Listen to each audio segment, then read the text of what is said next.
नमस्कार। Twin one unconditional love channel पर मैं उषा किरण पॉल आपका हार्दिक स्वागत करती हूँ। आज का ये जो वीडियो है उन सभी व्यूअर्स की हेल्प के लिए बनाया जा रहा है जो बहुत ज़्यादा पेन में हैं। मुझे जो मेल्स मिल रही हैं उन मेल से जो मुझे समझ में आ रहा है, आप लोग इस जर्नी को सही से समझ ही नहीं पाए हो और इसीलिए कन्फ्यूज़न में अभी भी हो। ये जो जर्नी है इसमें कुछ मिथ्स भी हैं जो हमारी इस कन्फ्यूज़न को और बहुत ज़्यादा बढ़ा देते हैं। इन कन्फ्यूज़न्स को दूर करने के लिए मैं एस्ट्रोलॉजी की हेल्प ले रही हूँ, आपको समझाने के लिए कि आपकी लाइफ में ये प्रॉब्लम्स या ये कन्फ्यूज़न्स क्यों आती हैं। आप जैसा कि फ़ोटो में देख ही रहे हैं, केतु और राहु, एक दिल है तो एक दिमाग है।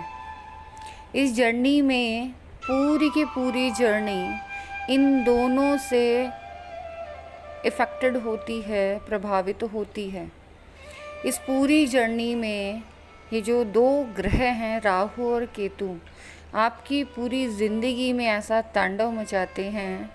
अब तांडव से यहाँ परेशान नहीं होना है, आप तांडव को एक ही सेंस में जानते हैं। तांडव सिर्फ एक ही नहीं होता, तांडव के दोनों ही रूप हैं, पॉजिटिव भी और नेगेटिव भी। आपने अभी तक जो सिर्फ रूप तांडव का सुना है वो पॉजिटिव की बजाय नेगेटिव सुना है। तांडव मीन्स विध्वंस, लेकिन जो सृजन है जिसे लस्य तांडव के नाम से जाना जाता है वो भी तांडव का ही एक रूप है। मीन्स दोनों ही एनर्जी एक साथ, विध्वंसकारी और सृजनकारी। ठीक ऐसे ही ये राहु और केतु हैं। दिमाग राहु है तो दिल केतु। दिमाग हमें मैन्युपुलेट करता है तो केतु सही और गलत की हमें पहचान करवाता है, हमें अध्यात्म की ओर लेकर जाता है। यहाँ पर अभी तक आप लोगों ने राहु और केतु की गलत ही बातें सुनी हैं, लेकिन वो अर्ध सत्य है। अब यहाँ ट्विन जर्नी में राहु और केतु कहाँ से आ गए, तो मैं आपको यहाँ ये क्लियर करना चाहती हूँ कि जो रियल ट्विन्स होते हैं उनकी लाइफ में राहु, केतु और शनि, ये तीन प्लैनेट हैं। ये एस्ट्रोलॉजिकल साइंस हैं। ये तीन प्लैनेट हैं जो उनकी पूरी जर्नी को एक तरीके से बचपन से लेकर और उनकी परिनिर्वाण अवस्था तक, मैंने यहाँ डेथ शब्द यूज़ नहीं किया है, मैंने यहाँ परिनिर्वाण अवस्था शब्द का इस्तेमाल किया है। मीन्स जब से वो जन्म लेते हैं तब से लेकर उनकी मोक्ष की प्राप्ति तक। परिनिर्वाण अर्थात मोक्ष, जन्म से लेकर उनकी मोक्ष की प्राप्ति तक ये तीनों के तीनों ही प्लैनेट बहुत इम्पॉर्टेंट रोल प्ले करते हैं और हमें टाइम टू टाइम अवेकन करने के लिए अपने तरीके से काम करते हैं। राहु हमें मैन्युपुलेशन के साथ साथ हमें सक्सेस भी देता है और केतु आपकी लाइफ को बैलेंस करते हुए, आपके कर्मा को क्लींस करते हुए आपको आध्यात्मिकता की ओर लेकर जाता है। जब तक हम इस बात को नहीं समझते हैं तब तक हम इस जर्नी में आगे नहीं बढ़ते हैं और इनबैलेंस रहते हैं। जहाँ केतु हमें डिज़ायर्स की तरफ लेकर जाता है, सॉरी मैं यहाँ गलत बोल गई हूँ, राहु आपको डिज़ायर्स की तरफ लेकर जाता है, बड़े बड़े सपने दिखाता है और केतु आपको रियलिटी तक लेकर जाता है। साथ ही साथ यहाँ कर्मा बैलेंस के लिए एक स्केल का काम शनि करते हैं। आपने शनि देव का नाम कहानियों में या रिचुअल्स में सुना होगा और लोग उनसे बहुत डरते हैं क्योंकि वो जस्टिस करते हैं। जो जैसा करता है उसको वैसा कर्मा देते हैं।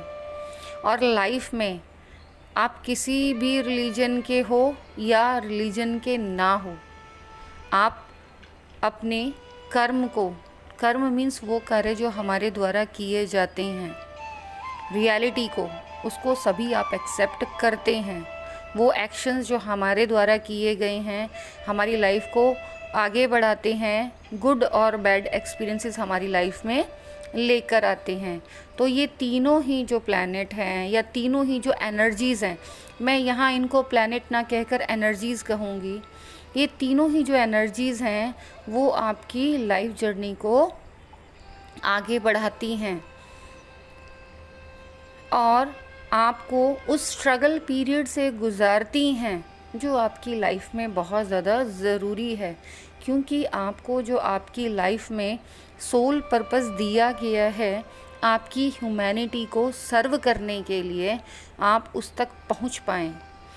राहु आपको इतना ज़्यादा महत्वाकांक्षी बना देता है। हमेशा राहु नेगेटिव नहीं होता, वो पॉजिटिव भी है।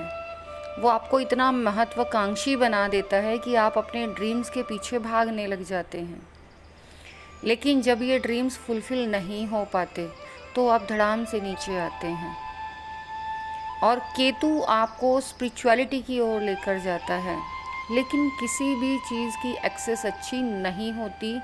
इसी चीज़ को बताने के लिए जो शनि है, शनि की जो एनर्जी है वो बैलेंस लेकर आती है और कहती है कि आप अगर अपने कर्मों को छोड़कर, मीन्स रियलिटी को छोड़कर, अगर आप सपनों की दुनिया में जियोगे तो आप यहाँ, चाहे अर्थ हो, चाहे स्पिरिचुअल लाइफ हो, चाहे मटेरियल लाइफ हो, मीन्स सांसारिक जीवन, आप सरवाइव नहीं कर पाओगे। और आपको इन दोनों ही लाइफ में बैलेंस बनाना पड़ेगा। जितने भी ट्विन फ्लेम्स हैं उन्होंने अपनी लाइफ में ये फेस किया होगा कि वो पहले मटेरियल ग्रोथ की तरफ जाते हैं और जब वो नहीं मिलती है या मिलकर उनसे वापस ले ली जाती है तो वो स्पिरिचुअलिटी में आते हैं। और एक टाइम ऐसा आता है कि वो स्पिरिचुअलिटी में काफ़ी डीप में जाते हैं, काफ़ी ऊंचाइयों को छूते हैं और फिर दोबारा वहाँ से वापस धड़ाम से नीचे आते हैं और मटेरियल लाइफ में वापस उनको रियलिटी में आना पड़ता है कि नहीं, हम अपनी स्पिरिचुअल ग्रोथ तो कर रहे हैं लेकिन मटेरियल ग्रोथ हमारी आधी अधूरी रह गई है। इसी को हम बैलेंस स्टेट कहते हैं जब केतु और राहु दोनों ही लाइफ, मीन्स आपका सांसारिक जीवन और आपकी स्पिरिचुअल लाइफ दोनों बैलेंस हो जाते हैं। आप दोनों में बैलेंस बना पाते हैं। जो लोग इस सीक्रेट को नहीं जान पाते, बैलेंस की स्टेट तक नहीं आ पाते, वो इसी चीज़ में फंसे रह जाते हैं। इसीलिए आपको दोनों में बैलेंस बनाना बहुत ज़्यादा ज़रूरी है। इस बात को समझाने के लिए मैं अपनी लाइफ का एक्सपीरियंस बताती हूँ। जब भी ऐसा होता है कि मैं मटेरियल लाइफ मीन्स सांसारिक जीवन में ज़्यादा घुसती थी, अब हूँ नहीं क्योंकि आई एम बैलेंस्ड। जब भी मैं सांसारिक जीवन में ज़्यादा घुसती थी, मीन्स सांसारिक चीज़ों के पीछे, डिज़ायर्स के पीछे, सिर्फ़ और सिर्फ जो मेरे लव्ड वंस हैं उनसे मोह रखा मैंने, डिटैचमेंट नहीं सीखा, तब एक टाइम लिमिट की ग्रोथ के बाद मुझे वहाँ से ऐसा ट्रिगर मिला कि मैं बार बार सोचने पर मजबूर हुई कि मैं इन लोगों को इतना ज़्यादा करती हूँ और ये लोग क्यों इस तरीके का बिहेव मेरे साथ कर जाते हैं। और जब वो ट्रिगर्स मिलते हैं तो हम अपने अंदर घुसना स्टार्ट करते हैं, फिर हमारी स्पिरिचुअल लाइफ स्टार्ट होती है। और जब हम स्पिरिचुअल लाइफ में ज़्यादा जाते हैं तो हमें वहाँ से भी ट्रिगर मिलता है। जैसे कि मैंने कहा कि मैं अपनी लाइफ का बता रही हूँ, जब मैं अपनी मटेरियल लाइफ में सक्सेसफुल होती हूँ तो मेरी स्पिरिचुअल ग्रोथ रुक जाती है, और जब मैं स्पिरिचुअल ग्रोथ के पीछे जाती हूँ तो एक टाइम पीक पॉइंट ऐसा आया कि मुझे खुद डिवाइन ने बोला कि अभी नहीं, अभी 5 साल हैं। मैं ये 2015 की बता रही हूँ कि 2015 में मेरी अवेकनिंग के बाद मैं इतना डीप में चली गई, उन ऊंचाइयों को मैंने छुआ अध्यात्म की, जिनके बारे में मैं जानती नहीं थी, लेकिन धीरे धीरे वो सारा ट्रुथ मेरे सामने रिवील हुआ और मेरा इस संसार से मोह टूट गया। उन्होंने उस समय मुझे वापस इस मटेरियल लाइफ में मीन्स सांसारिक जिम्मेदारी को निभाने के लिए आदेश दिया कि अभी नहीं, 5 साल हैं तुम्हारे पास। 5 साल में जितना अपनी फैमिली को टाइम दे सकती हो दो, उसके बाद तुम्हारी फैमिली के लिए जो तुम्हारा टाइम है वो धीरे धीरे कम हो जाएगा। उस समय जब ये मैसेज मुझे मिला था तो मुझे क्लियर नहीं था, मुझे सिर्फ इतना समझ आया था कि 5 साल हैं तुम्हारे पास, सिर्फ 5 साल। तो मैं डर गई, मुझे लगा कहीं ऐसा तो नहीं कि सिर्फ 5 साल ही मेरी ज़िंदगी है। और उस टाइम मुझे एक्सपीरियंस भी ऐसे ही मिले, जिन भी लोगों को मैं जानती थी तो उन्होंने अपनी लाइफ के एक्सपीरियंस भी शेयर किए, तो बोला कि हाँ, जो स्पिरिचुअल जर्नी में होते हैं उन्हें अपनी डेथ के बारे में पहले से ही पता होता है। तो मुझे भी यही लगा, इसका मतलब 5 साल बाद मेरी डेथ हो जाएगी, तो जितना प्यार मैं अपनी फैमिली को, अपने पति को, अपने बच्चे को दे सकती हूँ उतना ही मैं टाइम दूँ। और मेरा एक पीक पॉइंट ऐसा भी आया कि मेरा मेडिटेशन भी छूट गया और मैं अपनी फैमिली में इतना रम गई, खो गई कि मैं मेडिटेशन के लिए भी टाइम नहीं निकाल पाई। लेकिन 5 साल पूरा होने के ठीक बाद मेरी लाइफ में ऐसा तांडव मचा कि मेरी पर्सनल लाइफ एक तरीके से पूरी ख़त्म की कगार पर आ गई। और ऐसा जानबूझ के किसी ने नहीं किया। इसका मतलब ये नहीं कि मेरे हस्बैंड, मैं, मेरा बच्चा या मेरी फैमिली हम आपस में एक दूसरे से प्यार नहीं करते। वो सिचुएशन ही ऐसी बनती है, वो कार्मिक सिचुएशन जब लाइफ में आती है तो इस तरीके की सिचुएशंस पैदा होती हैं कि हम समझ ही नहीं पाते कि ये हो क्या रहा है। अब इन कार्मिक सिचुएशंस के बारे में मैं किसी और वीडियो में आपको क्लियर करूँगी। और फिर वापस से मेरी अवेकनिंग हुई। अब वापस से इसलिए क्योंकि हमारी अवेकनिंग ज़रूरी नहीं एक बार हो, ये फेज़ ज़िंदगी में कई बार आता है, मेरी ज़िंदगी में कई बार आया है। मैं वापस dark night of the soul से गुज़री और इस बार की जो dark night of the soul थी मेरी बहुत ज़्यादा पेनफुल रही, जिसके ऊपर मैंने वीडियो बनाई हुई है। आप उन वीडियोस को देख सकते हैं। और उसके बाद मुझे ट्रुथ रिवील हुआ कि वो डेथ नहीं थी, वो ये था कि अपनी फैमिली को 5 साल में जितना टाइम दे सकती हो दे लो, उसके बाद तुम्हारे पास फैमिली के लिए उतना टाइम नहीं रह पाएगा जितना तुम इन 5 सालों में दे पाई हो या तुमने दिया है। अब धीरे धीरे समझ में आ रहा है कि ऐसा क्यों कहा गया। मैं आपको इस एक्सपीरियंस के थ्रू यही क्लियर करने की कोशिश कर रही हूँ कि जब भी आप अपनी एक लाइफ को छोड़कर, मीन्स आपकी डबल लाइफ है, एक स्पिरिचुअल लाइफ है और एक मटेरियल लाइफ है, मीन्स सांसारिक जीवन, और जब भी आप एक लाइफ को छोड़कर दूसरी लाइफ की तरफ ज़्यादा ध्यान दोगे तो आपको ऐसे ही परेशानियाँ, ट्रिगर्स का सामना करना पड़ेगा। आप अपने लव्ड वन खो सकते हो, आपको मनी ब्लॉकेजेस हो सकती हैं, आपको मनी एक्सट्रीम लॉस हो सकता है, आपको हेल्थ का लॉस हो सकता है। अब ये सब बोलकर मैं आपको डराना नहीं चाहती, मैंने इन सब चीज़ों को अपनी लाइफ में फेस किया है और अवेयरनेस के बाद ही मैं आपको बता रही हूँ कि दोनों लाइफ में बैलेंस होना बहुत ज़्यादा ज़रूरी है। इसीलिए मैंने बार बार अपनी वीडियोस में इस बात को दोहराया है कि प्रश्न आपके तो उत्तर भी आपके ही पास हैं। गो डीप इनसाइड, जाओ अपनी आंतरिक गहराइयों में। और जब तक आप अपनी आंतरिक गहराइयों में नहीं उतरोगे तब तक आपको समझ नहीं आएगा। पर इसका मतलब ये नहीं है कि आप अपने सांसारिक जीवन को छोड़ देंगे। आपको दोनों ही लाइफ को बैलेंस रखना है।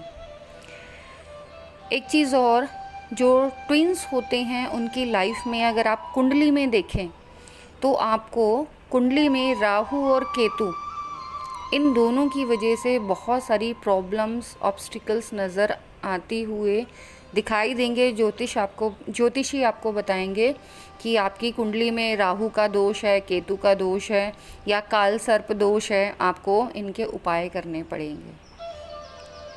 मैं ये नहीं कहती कि वो झूठ कहते हैं, लेकिन वो पूरा सच भी नहीं बताते। इनकी वजह से आपकी लाइफ में संघर्ष है, ये ट्रुथ है। परेशानियां हैं, ये भी ट्रुथ है। आपने ये जर्नी खुद चूज़ की है, ये भी ट्रुथ है। लेकिन ये भी आपकी लाइफ में पॉजिटिव इफ़ेक्ट्स भी लेकर आते हैं, ये भी ट्रुथ है। ये आपको मटेरियल ग्रोथ और स्पिरिचुअल ग्रोथ दोनों ही देते हैं।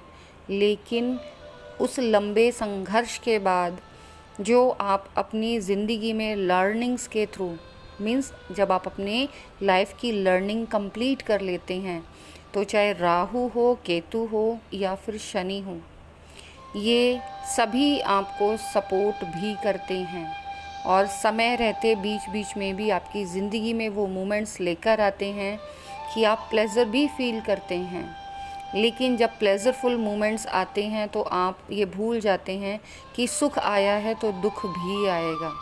इसीलिए अपनी वीडियोस में मैंने कहा है कि अब मैं सुख की कामना नहीं करती, मैं आनंद की अवस्था में रहती हूँ। आनंद की अवस्था वह अवस्था होती है जहाँ आप हर चीज़ को बाय हार्ट एक्सेप्ट करते हैं और इसको एंजॉय करते हैं।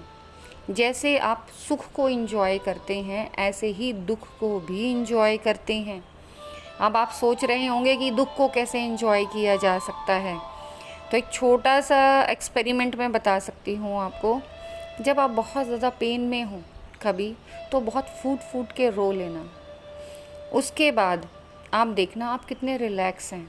इसको कहते हैं दुख को भी एंजॉय करना, कि अगर आपके अंदर कुछ दुख है तो उसे अंदर समेटो मत, बाहर निकालो। नेचर हमें ये सब चीज़ें सिखाता है, लेकिन कब, जब हम नेचर से जुड़ते हैं। आपने देखा होगा कि मई और अप्रैल में के महीने में बहुत ज़्यादा आंधी आती है और जो नेचर है उसमें धूल भरी आंधियों के कारण जो पेड़ पौधे हैं उनके ऊपर धूल आ जाती है। उसके बाद जब बरसात आती है तो वो सारे धूल भरे पेड़ पौधे नहाकर नए हो जाते हैं।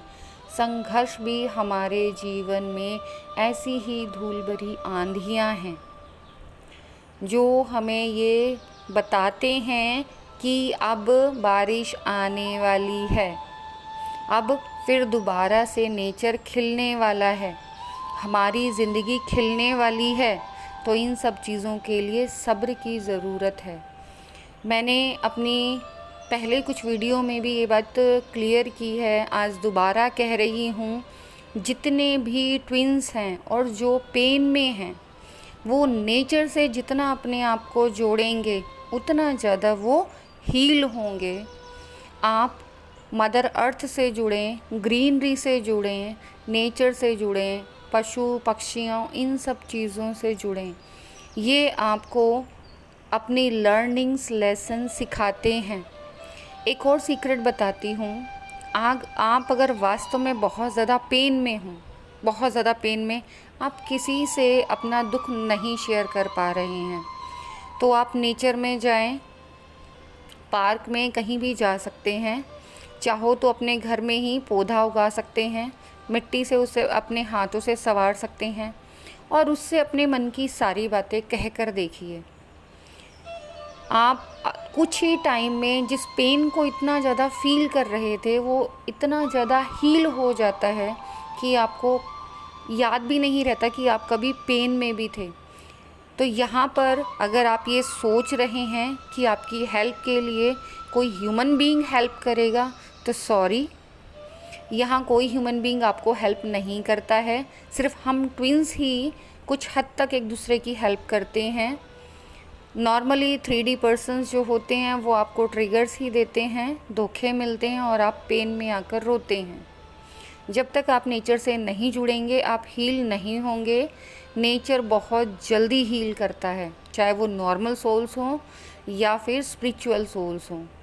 नेचर आपको सोल से स्पिरिट तक की जर्नी तय करने में बहुत ज़्यादा हेल्प करता है। यही कारण है कि जो लोग स्पिरिचुअल बीइंग्स होते हैं उनसे एनिमल्स, बर्ड्स बहुत ज़्यादा अट्रैक्ट होती हैं। इवन कि नेचर भी अट्रैक्ट होता है। आपके साथ भी हो सकता है जब आप बहुत ज़्यादा मेडिटेशन करें और अपनी मेडिटेशन स्पिरिचुअल लाइफ को बैलेंस करें तो स्ट्रीट एनिमल्स भी आके आपके साथ इतना पोलाइट बिहेव करें कि नॉर्मल लोग सोचेंगे कि ये तो स्ट्रीट एनिमल है और उसके बावजूद ये इसके पाँव क्यों चाट रहा है, ये चाट रही है। मीन्स वो अपना जो लव है वो आपको दिखाते हैं। तो आपको नेचर लव देती है, लेकिन हमें लेना नहीं आता है। मेरे सामने भी जब ये सब रिवील हुआ तो मैंने भी अपने आप को नेचर से हील किया। मैं पेड़ों को देखकर, आसमान को देखकर, बटरफ्लाइज़ को देखकर और भी नेचर में सुंदर सुंदर बर्ड्स को देखकर अपने आप को मैं हील करती थी।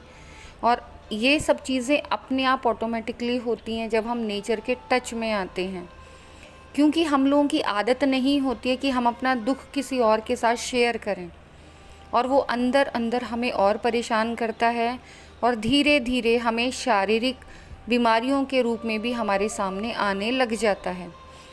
पहले हमें मानसिक कष्ट होता है, हम अगर इसके ऊपर ध्यान नहीं देते तो वो शारीरिक कष्ट के रूप में शरीर से बाहर निकलता है। इसीलिए हमें अपने आप को नेचर से जोड़कर हील करना चाहिए और ये कंपल्सरी है। दूसरी बात, यहाँ पे मैं एक और ट्रुथ आपको बताती हूँ कालसर्प दोष का। पहला ट्रुथ मैंने आपको बताया कि कैसे जो राहु और केतु हैं वो हमारे जीवन में असर डालते हैं, दोनों ही। आपको सभी लोग सिर्फ नेगेटिव इफ़ेक्ट के बारे में बताते हैं या उसके नकारात्मक प्रभाव के बारे में बताते हैं, सकारात्मक प्रभाव के बारे में किसी ने भी नहीं बताया होगा। दोबारा बता दूं कि राहु और केतु आपकी लाइफ में स्पिरिचुअलिटी और सक्सेस दोनों लेकर आते हैं।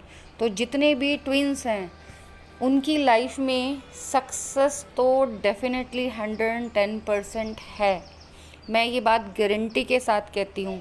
लेकिन उस सक्सेस के लिए उन्हें अपनी दोनों लाइफ को बैलेंस करना होगा। अपनी पहले इनर वर्ल्ड, इसके ऊपर किसी और वीडियो में डिटेल में बताऊँगी, पहले अपने आंतरिक संसार को सही करना पड़ेगा, बाहरी संसार अपने आप सही हो जाएगा। चलिए, अब दूसरा जो चीज़ राहु और केतु के अलावा सामने आती है वो है काल सर्प योग या दोष। ज्योतिषी इसके बारे में बताते हैं कि इसके लिए अलग से बहुत बड़े बड़े अनुष्ठान कराने पड़ते हैं। यहाँ मैं आप लोगों को क्लियर कर दूँ कि मैं किसी की भी प्रोफेशनल लाइफ के ऊपर टारगेट नहीं कर रही, बस आपको वो ट्रुथ बता रही हूँ जो रियल है। ये जो भी दोष बोला जाता है इसमें राहु और केतु के बीच में सारे ग्रह बंध जाते हैं। मीन्स राहु और केतु सारे ग्रहों को अपनी एक ही साइड में, किसी भी एक साइड में बांध लेता है, तो ये दोष बनता है।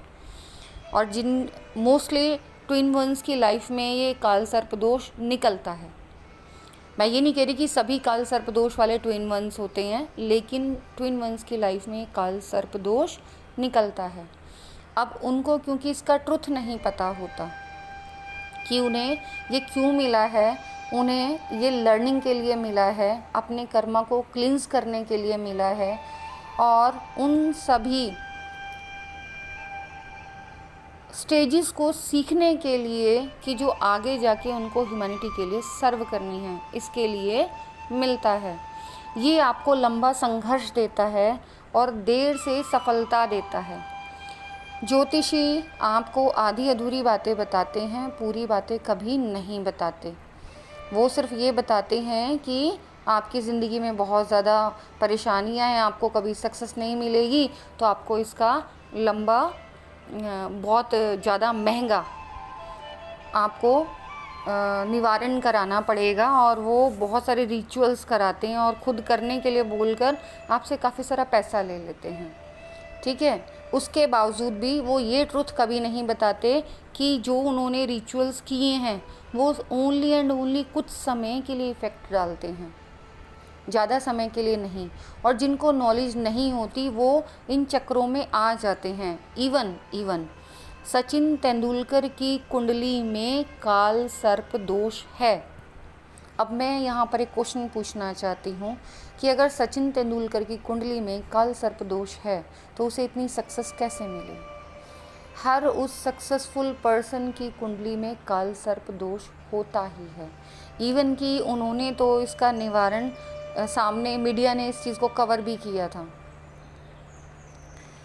कि काल सर्प दोष का निवारण किया जा रहा है, लेकिन एक्चुअल में सिर्फ कुछ समय के लिए होता है। इसका परमानेंट निवारण सिर्फ और सिर्फ आपके पास है, जो कि बहुत कम पंडित हैं जो आपको इस बात को बताएंगे, जो एक्चुअल में नॉलेजेबल पर्सन हैं। और आप उनको अगर जाकर कहोगे कि हम इतना बड़ा रिचुअल नहीं कर सकते, हमारे पास मनी नहीं है, तो हम कैसे करें, उसे अगर आपके ऊपर दया आ गई या उसे लगा कि अच्छा चलो अब कोई बात नहीं, हमें थोड़ी बहुत पैसा खूब कमा लिया, थोड़ी सी हेल्प भी करनी चाहिए, तब वो आपको बताएंगे ठीक है, एक लंबा प्रोसेस है, आप उसको करोगे तो इससे परमानेंटली आपका इफ़ेक्ट जो है वो कम हो जाएगा या ख़त्म हो जाएगा। फिर वो आपको एक यंत्र की पूजा, काल सर्प यंत्र की पूजा डेली करने के लिए बोलते हैं कि आपको डेली उस मंत्र का उच्चारण करना है और काल सर्प यंत्र की पूजा आपको करनी है। मैंने भी ये चीज़ की है, तभी मैं बता रही हूँ। ठीक है, मैंने पता नहीं कितने सालों से इस यंत्र की पूजा की है, तब मैं नहीं जानती थी कि ये जो दोष है क्यों लाइफ में आता है। मैं भी आप ही लोगों की तरह अनजान थी और मैं भी डर गई थी।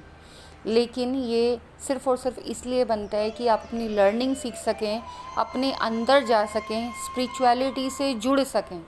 इसलिए ये योग आपकी लाइफ में आप खुद अपनी मर्ज़ी से लिखवा के लेकर आते हैं। और जब आप अपने आप से जुड़ते हैं, स्टार्टिंग में आप पूजा पाठ करते हैं और धीरे धीरे आप गो इनसाइड होते होते अपने अंदर जाते जाते उस पीक तक पहुंच जाते हैं, उस बैलेंस की स्टेट तक, जहां आपको अवेयरनेस मिलती है कि ये सब सिर्फ़ और सिर्फ इल्यूज़न है, आपको कहीं ना कहीं अपने आप से जोड़ने के लिए। तो यहाँ पर जिन भी लोगों की कुंडली में काल सर्प दोष या राहु या केतु या पितृ दोष है, वो अपने आप को दुखी या परेशान ना समझें। वो अपनी लाइफ में कुछ इम्पॉर्टेंट लर्निंग्स लेकर आए हैं, और जो लर्निंग्स उनको सीखनी ही सीखनी है, क्योंकि उनकी ये मोक्ष की प्राप्ति का जन्म है, जहाँ उनको हर हाल में अपने आप को इस लायक बनाना है कि वो मोक्ष की प्राप्ति के लायक बन जाएं। चाहे आप प्यार से करें और चाहे ज़बरदस्ती, यूनिवर्स आपसे ये कराएगा ही कराएगा। जिन लोगों को जितनी जल्दी समझ आ जाती है, वो उतनी जल्दी इस चीज़ को समझकर अपने आप को उन सिचुएशंस के अकॉर्डिंग प्रिपेयर कर लेते हैं और परेशान नहीं होते। और चाहे सुख मिले या दुख मिले, उन दोनों को ईजी वे में बैलेंस स्टेट में एक्सेप्ट करते हैं और दोनों का ही आनंद उठाते हैं। अब मुझे यहाँ पर वो अपना बचपन का की कहावत कह लूँ या मेरी इच्छा कह लूँ, हमेशा बचपन से मेरे मन में यही था कि सब लोग सुख के पीछे भागते हैं, मुझे तो सब चीज़ चाहिए। मुझे सुख के साथ साथ दुख भी चाहिए अपनी लाइफ में, मुझे आंसू भी चाहिए, मुस्कुराहट भी चाहिए, मुझे अपनी लाइफ पूरी कंप्लीट चाहिए।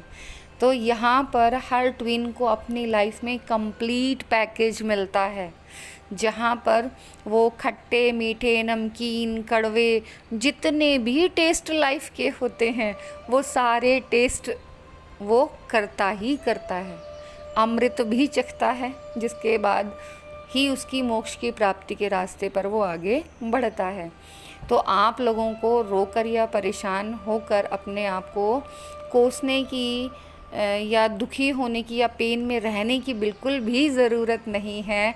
आप ऊपर वाले का धन्यवाद करो कि आपको इतनी बढ़िया जर्नी मिली है, सभी टेस्ट आप अपनी इस एक ही लाइफ में कर रहे हैं, और उसके बाद जो हमेशा के लिए अनकंडीशनल लव की स्टेट है, जिसे मधुरम स्टेट कहेंगे हम, मतलब मीठा भी नहीं, मीठे से भी मीठा अगर और कुछ होता है तो वो मधुरम, उस वाली अनकंडीशनल वाली स्टेट में आप पहुंचते हैं।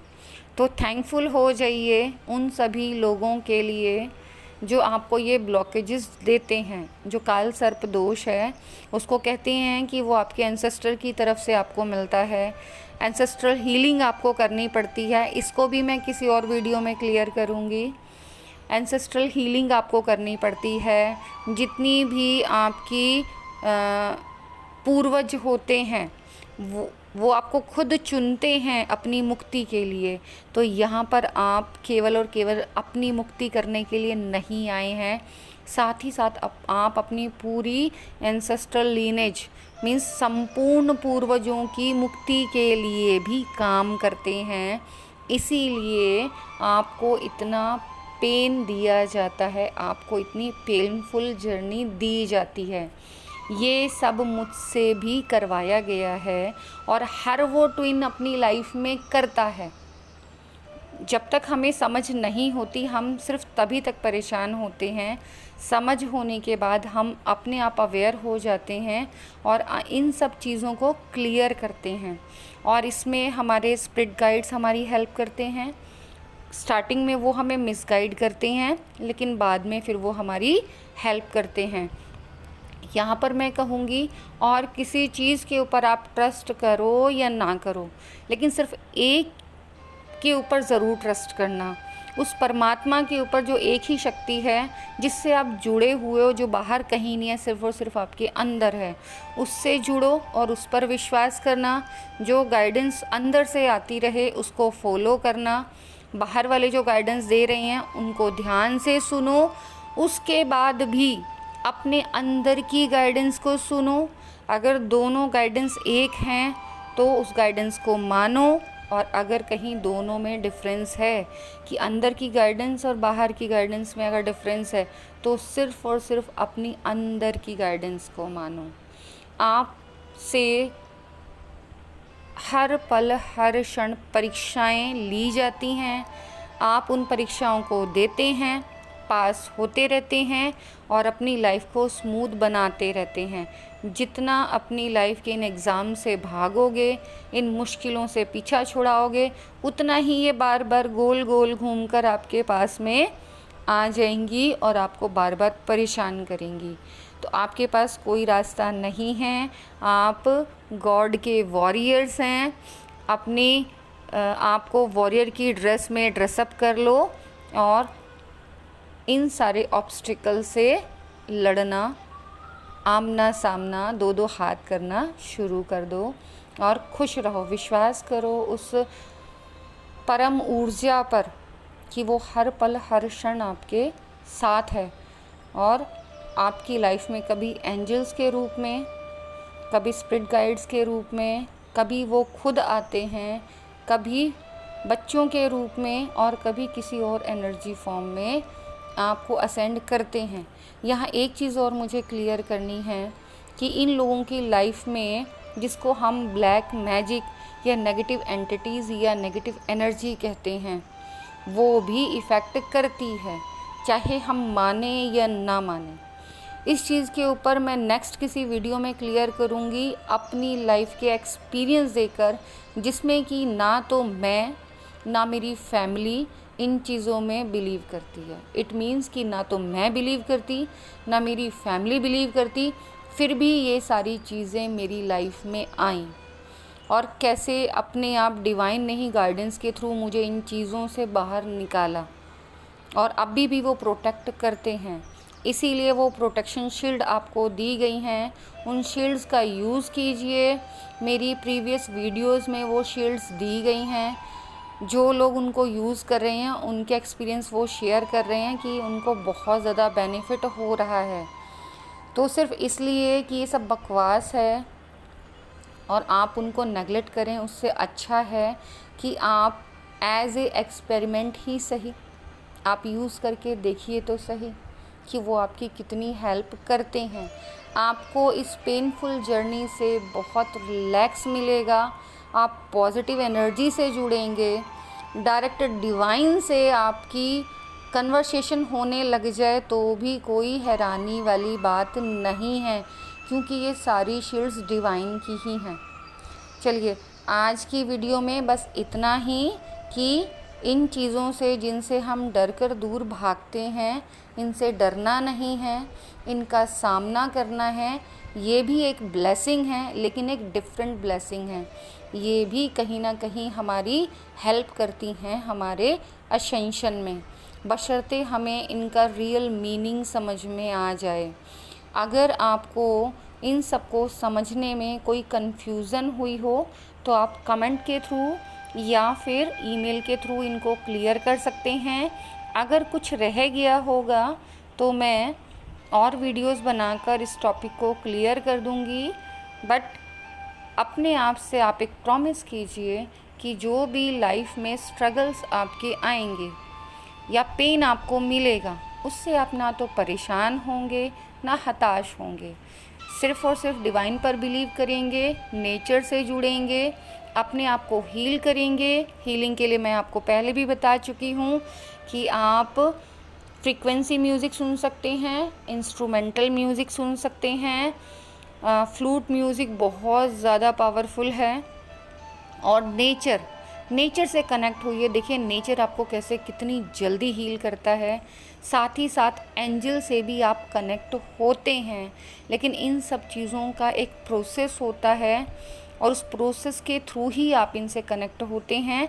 एंजल से कनेक्शन के अपने एक्सपीरियंस को मैं किसी और वीडियो में क्लियर करूंगी, क्योंकि एक ही वीडियो में इतनी सारी इन्फॉर्मेशन नहीं है। सोचिए मेरी सालों की साधना है, तो मेरे कितने सारे एक्सपीरियंस हैं, तो एक वीडियो में वो नहीं आ सकते।